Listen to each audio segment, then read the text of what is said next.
Hello dear students, स्वागत है आप सभी का विश्वास कैरियर इंस्टीट्यूट के ऑनलाइन प्लेटफॉर्म पे। तो आज हम बात करने वाले हैं बीएससी नर्सिंग एंट्रेंस एग्जाम होती है जो राजस्थान में आरयूएचएस द्वारा करवाई जाती है। तो उस एग्जाम के बारे में संपूर्ण जानकारी लेने की कोशिश करेंगे इस वीडियो के अंदर। तो इस वीडियो को लास्ट लास्ट तक जरूर देखिएगा जो भी स्टूडेंट्स इसके इच्छुक है। अब जो एंट्रेंस एग्जाम करवाई जाती है वो बीएससी नर्सिंग के कोर्स के लिए करवाई जाती है। इस कोर्स की ड्यूरेशन होती है 4 साल की, मतलब 4 ईयर का प्रोफेशनल डिग्री कोर्स होता है। इस कोर्स के अंदर कौन कौन से स्टूडेंट्स एलिजिबल होते हैं, क्या क्या इनके लिए रिक्वायरमेंट होती है, उन सारी चीज़ों की क्या कट ऑफ रहती है, क्या पेपर पैटर्न रहता है और तैयारी कहाँ से करनी चाहिए, कैसे करनी चाहिए, उन सारी चीज़ों के बारे में इस वीडियो के अंदर हम डिटेल में बात करेंगे। तो सबसे पहले बात करते हैं एलिजिबिलिटी क्या होती है। तो देखो, इसके अंदर जो भी स्टूडेंट्स एग्जाम में अपीयर होना चाहते हैं उनके लिए सबसे पहले होता है एज क्राइटेरिया। जैसा कि आपको स्क्रीन पर दिख रहा है, एज आपकी मिनिमम होनी चाहिए 17 ईयर्स। 17 साल से कम के इस एग्जाम में आप एलिजिबल नहीं है भाई। मैक्सिमम कहाँ तक हो सकता है, तो मैक्सिमम कोई क्राइटेरिया नहीं है, लगभग 35 साल की एज तक आप फॉर्म फिल कर सकते हैं। अब ये 17 साल आपकी एज होनी चाहिए लास्ट 31 दिसंबर तक। मतलब जिन भी स्टूडेंट्स की डेट ऑफ बर्थ 2007 या 2007 से पहले है उनको एज के बारे में टेंशन नहीं लेनी है। जिनकी इससे कम है, मतलब कम इन द सेंस कि जिनकी 2008, 9, 10 ये डीओबी है, वो स्टूडेंट्स इस एग्जाम में एलिजिबल नहीं है। दूसरी चीज है एजुकेशनल क्वालिफिकेशन। तो उसके लिए आपकी 12th पास होनी चाहिए एग्जाम होने से पहले। एग्जाम अभी नहीं होगी भाई, तो जो इस साल स्टूडेंट्स 12th क्लास के अंदर है वो भी इस एग्जाम के अंदर अपीयर हो सकते हैं अभी। और मेन चीज है कि आपकी 12th क्लास के अंदर पीसीबी होना चाहिए, मतलब बायोलॉजी आपका मेन सब्जेक्ट होना चाहिए 12th क्लास के अंदर। इसके अलावा नेक्स्ट जो कंफ्यूजन होता है स्टूडेंट्स का वो होता है कि स्टेट कौन से राज्य के बच्चे अपीयर हो सकते हैं। तो देखिए, सबसे ज्यादा कॉलेजेस की बात की जाए आरयूएचएस की, वैसे गवर्नमेंट कॉलेजेस हर स्टेट के अंदर है, लेकिन राजस्थान के अंदर टोटल 40 गवर्नमेंट कॉलेजेस हैं जो कि ऑल ओवर इंडिया सबसे ज्यादा है। तो ये सबसे बड़ी एंट्रेंस एग्जाम होती है ऑल ओवर इंडिया अगर देखा जाए एम्स के बाद। एम्स जो बीएससी नर्सिंग एग्जाम होती है वो ओनली गर्ल्स ही अपीयर कर सकती हैं। तो जो भी बॉयज स्टूडेंट हैं उनको उसके बारे में बिल्कुल नहीं सोचना है अभी।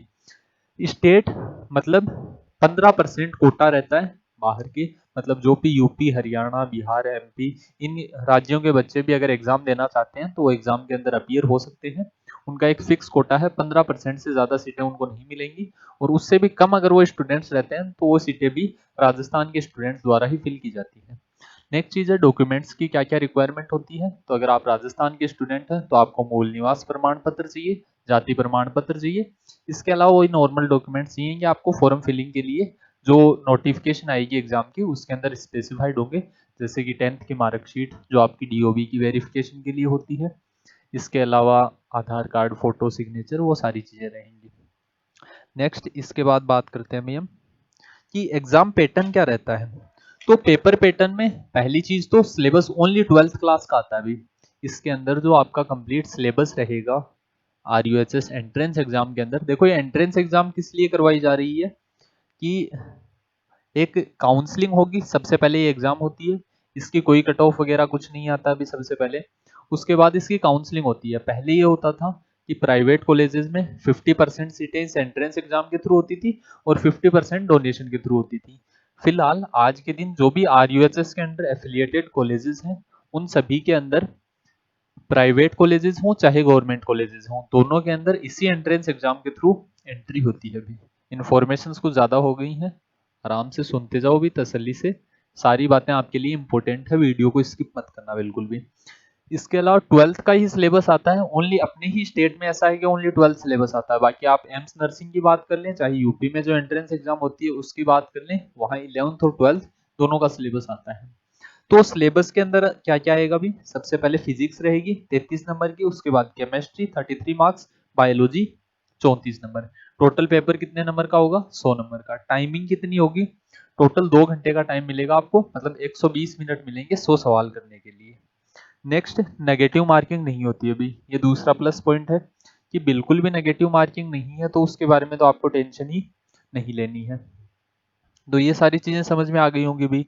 अगर आप नॉर्मल तैयारी से भी, जो पेपर लेवल होता है पेपर का वो काफी इजी होता है भी, मतलब एनसीईआरटी बेस्ड होता है, नीट से कम ही होता है।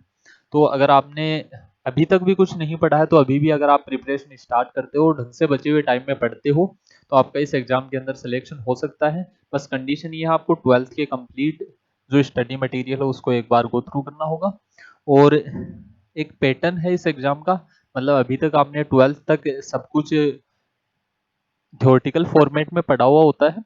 अब आपको एक ऑब्जेक्टिव अप्रोच लानी होगी कि भाई अब आपके क्वेश्चन भी सामने है और आंसर भी सामने है, बस उन्हीं के अंदर से चूज करना है। तो उसके लिए नॉर्मल आपको एक तैयारी की जरूरत है, बाकी इजीली आप इस एग्जाम को क्रैक कर सकते हो।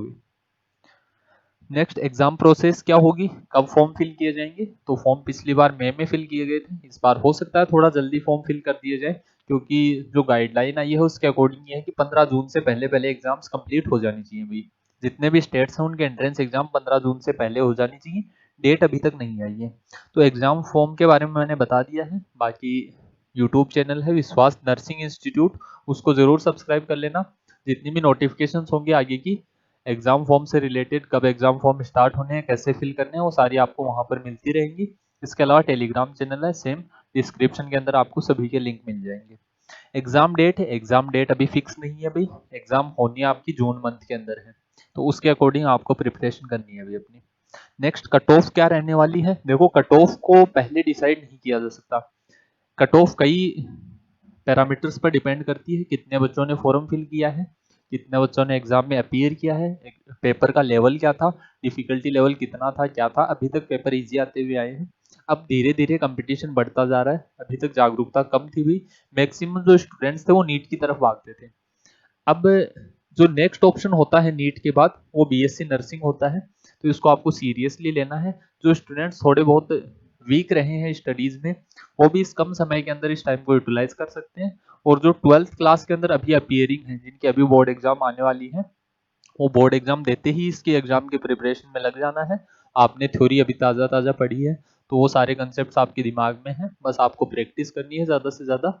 और एक इसके फॉर्मेट से इसका जो सिलेबस है वो जो न्यू एनसीईआरटी पैटर्न है उसके ऊपर बेस्ड रहेगा।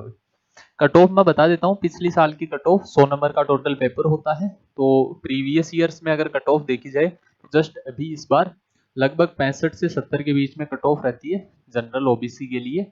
बाकी एससी के लिए 60 से 65 मान सकते हो आप, एसटी के लिए 55 से 60 नंबर तक आपको गवर्नमेंट कॉलेज मिल जाएंगे। देखो अगर आप तैयारी करते हो तो आपको तैयारी उसी की करनी है कि मुझे गवर्नमेंट कॉलेज मिले।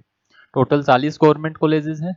सबसे टॉप पर आती है एसएमएस, जिसके अंदर कोई फीस नहीं लगती है अभी आपकी। उसके बाद जयपुर के अंदर ही दूसरी कॉलेज है आरयूएचएस। ऐसे करके सारी गवर्नमेंट कॉलेजेस हैं। कौन सी कॉलेज अच्छी है कौन सी खराब है, उसके खराब तो कोई कॉलेज नहीं होती भी, गवर्नमेंट सारी कॉलेजेस ही ठीक है। बस किसी में फैसिलिटीज ज्यादा है, कुछ नई बनी है उनमें फैसिलिटीज कम है। तो इनके बारे में आपको तब सोचना है जब आप एग्जाम दे लोगे एक बार। उसके बाद काउंसलिंग का प्रोसेस होगा, लंबा प्रोसेस चलता है, तो उसके लिए आपको वीडियोस मिलते रहेंगे, इन्फॉर्मेशन कंटिन्यूअसली मिलती रहेगी। कट ऑफ के बारे में मैंने बता दिया अभी। नॉर्मल अगर SC ST से आप हैं तो 55 मार्क्स से ऊपर आपका नंबर आने का चांस रहेगा। अगर ओबीसी जनरल ईडब्ल्यूएस इन कैटेगरीज से आप हैं तो आपके लिए कट ऑफ थोड़ी ज्यादा जाएगी, 65 प्लस आपको टारगेट करना है। देखो टारगेट तो आपका ज्यादा ही होना चाहिए, ये कट ऑफ इस बार गई है, पेपर इजी आता है तो कट ऑफ ज्यादा जा सकती है, हार्ड आएगा तो थोड़ी कट ऑफ कम चली जाएगी, क्योंकि हार्ड आ रहा है तो सभी के लिए हार्ड है और इजी है तो वही बात है भी, सभी के लिए पेपर इजी है। नेक्स्ट बात करते हैं भाई। अब नेक्स्ट डाउट ये रहता है कि भाई आपको एक स्ट्रक्चर्ड कोर्स कहाँ से मिले, तो अपने पास ऑफलाइन और ऑनलाइन दोनों बैचेस हैं। ऑफलाइन बैच सीकर राजस्थान के अंदर है, डिस्क्रिप्शन के अंदर आपको लोकेशन मिल जाएगी, लिंक मिल जाएगा। बाकी वीडियो के लास्ट में आपको कॉन्टैक्ट नंबर मिल जाएंगे, तो वहां से आप कॉन्टैक्ट कर सकते हो ऑफलाइन बैचेस के लिए। न्यू बैचेस अभी स्टार्ट हुए हैं और हर कुछ टाइम बाद न्यू बैच स्टार्ट होता रहता है, तो उसके अंदर आप एनरोल कर सकते हो। जो बच्चे ये है कि हम काफ़ी दूर दराज से अफोर्ड नहीं कर सकते इतनी दूर आना, तो उनके लिए ऑनलाइन कोर्स भी अवेलेबल है अपने पास। कोर्स में क्या रहेगा, देखो जो भी कम्पिटिटिव एग्जाम्स होती हैं, प्रतियोगी परीक्षाएं होती हैं, उनमें कोर्स पढ़ने से ज़्यादा इंपॉर्टेंट होता है प्रैक्टिस करना। तो अपनी रेगुलर टेस्ट सीरीज रहती है जिसके अंदर वीकली आपके टेस्ट होते रहेंगे। जो आपने कंप्लीट वीक के अंदर पढ़ा उसका टेस्ट होगा।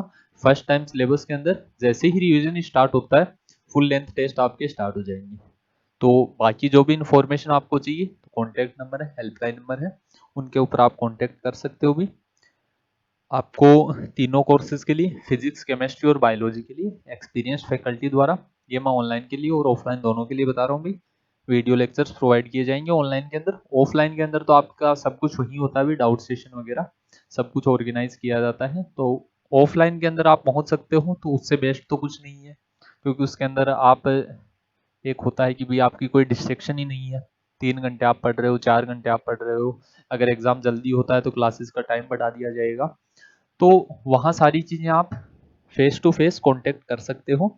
इसके अलावा एप्लीकेशन के ऊपर भी आपको किसी टाइप की प्रॉब्लम नहीं आनी है। जो भी स्टडी मटेरियल होगा ऑर्गेनाइज्ड फॉर्मेट में मिलेगा, रेगुलर डाउट क्लियरिंग सेशंस होंगे, इंटरेक्टिव लेक्चर्स होंगे और लाइव चैट सपोर्ट तो रहना ही है आपका 24/7। जब भी आपको जो भी डाउट हो वो पूछ सकते हो। ऑनलाइन एप्लीकेशन रहेगी, अपनी प्ले स्टोर से आप डाउनलोड कर सकते हो, विश्वास ई लर्निंग ऐप नाम से रहेगी, उसके अंदर अलग से कॉलम बना हुआ है। बाकी डिफिकल्टी नहीं आती है किसी भी टाइप की कोर्स खरीदने में आपको। और फ्री डेमो वीडियोस हैं, कम से कम आपको एक बार फ्री डेमो वीडियो जरूर देखने हैं। अगर आप ऑफलाइन में विजिट कर सकते हो तो 2 दिन का डेमो फ्री रहेगा भी ऑफलाइन के अंदर भी। तो आप ऑफलाइन के अंदर आके जितनी भी चीज़ें हैं कि भाई मैं कैच कर पा रहा हूँ या नहीं कर पा रहा हूँ, मुझसे हो पाएगा या नहीं हो पाएगा, उसके लिए आपको 2 दिन का टाइम निकालना है ऑफलाइन के लिए, और अपना विश्वास कैरियर इंस्टीट्यूट विजिट कर सकते हो आप सीकर के अंदर। बाकी एप्लीकेशन के ऊपर भी वही सेम डेमो वीडियोस अवेलेबल हैं। और किसी टाइप की कोई भी इंफॉर्मेशन चाहिए तो आपको अभी स्क्रीन के ऊपर 2 कॉन्टैक्ट नंबर दिख रहे हैं, उन दोनों के ऊपर आप कभी भी कॉल कर सकते हो भी, आपको किसी भी टाइप की इंफॉर्मेशन चाहिए तो। अब जो ये समय बचा है जितना भी, इसके अंदर अच्छे से आपको तैयारी करनी है भाई। इससे बेटर ऑप्शन कुछ नहीं होता है। अगर आपने बायो ली है, बीएससी, एमएससी, जितनी भी आप डिग्रीज करते हो, ये डिग्री करने के बाद आपको कोई ना कोई एंट्रेंस एग्जाम देनी पड़ेगी। लेकिन बीएससी नर्सिंग एग्जाम अगर आपने एक बार दे ली तो आप कहीं ना कहीं वर्क करने के काबिल बन जाओगे भी, और बाकी काफ़ी वैकेंसीज निकलती हैं। देखिए, कोई भी मेडिकल लाइन है, हॉस्पिटल है, उसके अंदर डॉक्टर्स कम होते हैं, नर्सिंग स्टाफ ज़्यादा होता है। नर्सिंग ऑफिसर की भी पेमेंट उतनी ही होती है भाई, 70-80 हज़ार रुपये से पेमेंट स्टार्ट होती है। तो आपको ये दिक्कत कभी भी नहीं आनी है कि भाई जॉब अपॉर्चुनिटीज़ कम पड़ रही हैं या कहाँ काम करें।